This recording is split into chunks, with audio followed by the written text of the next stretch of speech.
Good morning, everybody. This video is for Project Lead the Way IED Activity 1.2.4. We're looking at the fundamentals of dimensioning, and we are going to be creating a fusion drawing with dimensions. They gave 3 example objects on a worksheet, and we worked on dimensioning those by hand, and now we're going to do that in Fusion. This is for example object number 3. Again, this is example object number 3 in IED Activity 1.2.4. Let's go ahead and get started here. I'm on a blank drawing. I want to make sure we save this in the proper spot. I've got a folder here in my my menu for 1.2.4, and you can see example 1 here. This is going to be for example 3, so we're going to go ahead and save this file and call this example 3. I'm going to go ahead and call this the model, since we'll be having both a model and a drawing for this. You should see that pop up here in this folder. We are good to go. Get the menu out of the way, and let's go ahead and get started with this sketch. So this object is a rectangular prism, and it's got, looks like 2 cascading notches and then a hole going through it. So we're going to work on creating that overall box shape first. We're going to start a sketch. For this sketch, I'm going to go ahead and sketch on the XZ plane down here, and we're going to draw a rectangle starting at our origin, and we're going to specify some sizes using our sketch dimension here. The overall rectangle. Now, we are not going to use the scale that was specified on the worksheet. We're just doing this by number of boxes. And so this rectangle is going to be 7 inches, or 7 boxes long, rather, per our worksheet. This is going to be 5, I believe. Hold on just a second. Yeah, 5. Perfect. So that's 7 by 5 rectangle. We're going to go ahead and finish sketch. I'm going to move my isometric, go into the isometric view using my view cube. And we're going to go ahead and extrude that sketch number 1. It's going to be for our total height of 6 boxes per our worksheet. Again, we're not using the scale that was specified here. I've got a nice rectangle. Let's go ahead and create these cascading notches. We're going to be sketching on the top surface here to create our first one, and we'll kind of work our way down. So let's go ahead and create sketch number 2. I'm going to select the top surface of our rectangle, and we're going to create a 2-point rectangle starting on the bottom right and dragging it up. And we're going to give this some dimensions here. Instead of giving the actual rectangle some size, in class we dimensioned off of one edge, and we can do that here in our model as well in terms of specifying the size of certain things. This was a distance of 2 boxes, and this was a distance of 1 box. And this is going to create our first notch. We're going to go ahead and finish sketch. We're going to extrude. We're going to have to select that profile that we just sketched, and we're going to extrude this we're going to do it a cut. So we're going to go into the object. We'll make this negative. We're going to be going down a -1 to create that first notch. Let's create notch number 2. We're going to create a sketch. Select the surface of the notch that we just created. That's where we're going to be sketching. We're going to create a 2-point rectangle, starting again on the bottom right, drawing a rectangle up, and we're going to use some dimensions here. This dimension is going to go from the outer edge of our entire shape. Even though we're working down here in this notch, we can still reference this edge on for a dimension in our model, and this is going to be a distance of 3 boxes, and this was a distance, I believe, of 2 boxes. Now you'll see here that I actually can't grab the outer edge of this rectangle. It's not letting me do that. I can there though, so let me try this going in reverse. Doesn't let me do that. Let me hit escape. Try it one more time here. Lets me grab it that time. So I hit escape to get out of my command. I go back into my dimension command, and now I can select that outside edge. If we could not do that, we can do another command called project geometry. We could grab it in that manner, but it doesn't look like we need to for this instance. So I'm going to go ahead and grab that, specify that as a distance of 2 boxes, finish that sketch. We're going to extrude that sketch. We've got to select our profile again. We're going to make a cut by using a negative distance. It'll change this new body. You'll see that change to cut. And this is going to come down a distance of -2 to make that cut. Perfect. Now we've got our 2 kind of cascading notches, if you will, and now we are left with creating a hole, which is going to be a circular hole here on the surface. We're going to create a sketch. We're going to select that surface. We're going to draw a circle. And we've got to specify the size and the location of this circle to fully constrain it. So first I'm going to put a dimension for the size. We're going to give that a diameter of 2. And we've got to locate this. We're going to be referencing the outer edge of our object again.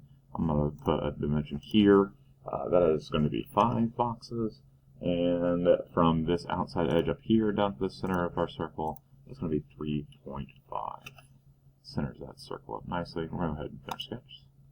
We're going to go ahead and extrude. We're going to select our profile again. We're going to make this a cut by using a negative distance. We're going to go through the remainder of our object, which should be 3, since the total height was 6. We've got 3 plus 2 plus 1 equals 6. So negative 3 is going to make this cut. It's going to go all the way through our object. We're going to hit OK. I can kind of spin this around using free orbit, and we should be able to see that that hole does in fact go all the way through there. Go ahead and return to our home. Click Save to make sure we saved our model's work. Here is saying user saved. That's just the version that we're creating. So we've already given it a title and put it in the correct folder. And we are good to go with our model now. We can create a drawing from this to actually set up some dimensions. So let's go ahead and do that now. We're going to go ahead. I'm going to open up my menu here, and just to kind of make sure I can see my work, I'm going to go on ahead and example 3. I'm going to hit Create Drawing. For my template here, I'm going to make sure I choose the correct title block. You may only have 1, and that's totally fine. I've got 3 here based on different versions of Fusion. That's okay. I'm going to go ahead and choose this one here, which gives me an 8.5 by 11 as a default size, and we're going to go ahead and hit OK. Just make sure you don't do from scratch. Let's use one of our title blocks that we've created here in class. It's going to create a new drawing. It's going to ask us to place our base view.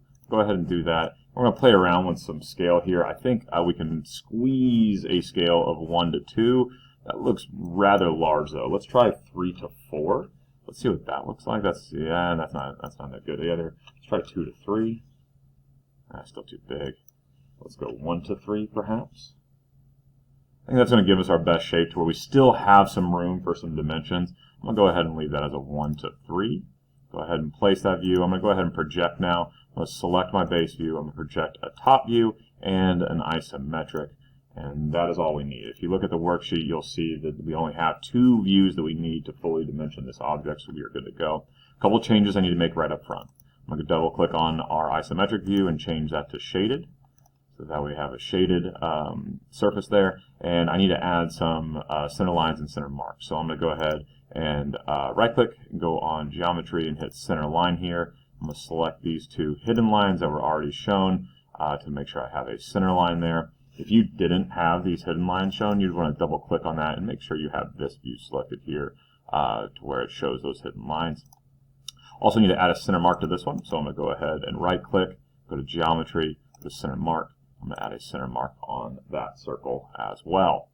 Now we are ready to actually start dimensioning. I'm going to go ahead and hit save. I haven't done that yet. I've got an untitled drawing here, so I need to save my work. Forgive me.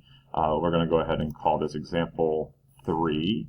And this one, instead of model, I'm going to take out model and just leave drawing. So example 3, drawing. Hit save. You should see that pop up here in our menu. There we go. Got another drawing. We are good. I'm going to minimize my menu now. We just have to add dimensions, folks. So we're going to be working over here in the dimension command to set our dimensions here. And we can reference the worksheet that we've got, and kind of you can follow along with how we set those dimensions in class to mimic that. You can also kind of choose your own method to placing dimensions as well. But I'm going to recommend that we just kind of follow what we've done in class here. So this was a length of 5. And I'm working on the overall dimensions right now. We also had a dimension of 7 down here. Forgive me, let's make sure we snap that. There we go. And you can see that my cursor kind of jumps to presets as I place these dimensions here. So I've got my overall length and my overall depth. I need to get my overall height, but we're going to go ahead and we have some interior dimensions here as well. I'm going to go ahead and place my overall, but we can relocate that later. So we've got my overalls now. Now let's jump on and work back on our details. We've got to put, first let's work on the circle here. We've got a diameter of 2. So I'll place a leader line there to give that a diameter of 2. And we've got to locate our circle as well as each of these notches. So let's go ahead and do that. I'm going to kind of create this cascading effect. It's going to snap down to the first one. This is going to snap down to level 2. This is going to snap down to level, let's grab the center of that circle, make sure it holds straight, level 3. And you'll notice that we're getting kind of tight here on our views. I'm going to go ahead and hit escape to pull out of our dimension command, and I can actually still move my views around a bit. I've got some extra space up here, so I'm going to make sure this right view moves up a little taller, so that way we've got enough room there between our views. I think that looks pretty good.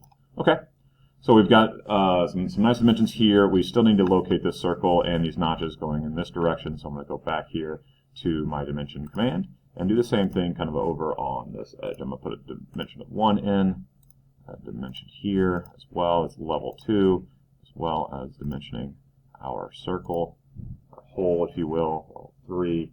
And I think this top view now has all the dimensions that we've already worked on our worksheet. We've got 4 dimensions over here, 3 on the bottom, 1 here on the side. I think this view is fully dimensioned. Again, we worked on this in our worksheet in a method of dimensioning each feature as we work from the interior moving out. So this is a more rapid fire session, if you will, just trying to make sure we have these dimensions in here. Now, the last thing we need to do is locate some depth of these notches in the hole. We had a dimension here of 3. I'm going to go and place it out. Now this is an issue. We do not want an extension line kind of crossing over this dimension line. And so before we do anything else, I'm going to go ahead and hit escape, and I'm going to grab this dimension. I'm going to pull this back and relocate some of these dimensions here to make sure that they are, oops, I don't want to do that. I'm going to make sure that stays in the center. I'm going to grab one of these edges here. See how I'll kind of hold my preset snaps. I want to grab this outer grip, if you will, to make sure that that snaps to our preset locations so that all of our dimensions are lining up nicely. So I've got a dimension of 3 and a dimension of 6. I'm going to go back to my dimension command. I got 1 left to do, which is this 2. Perfect. I did notice this 3 isn't quite there, so I'm going to go ahead and get out of my command and get this, try to grab this grip to line up. Let's see if I can do that. No, I don't like that, so because I have to juggle this around, I'm going to go ahead and delete that dimension and redo it, just because I care about the details. I want to make sure that this looks good. And there we are, nice and lined up. The 2 and the 3, we've got a total distance of 6. We do not need this dimension. It would be over-dimensioned if we did that, and now we have completed. Object 3, we got a drawing now. Let's save our work. This concludes Object 3 in Project Lead the Way IED Activity 1.2.4. We're looking at example Object 3, creating a dimensioned drawing. This is what you need to go. Have a great day, everybody.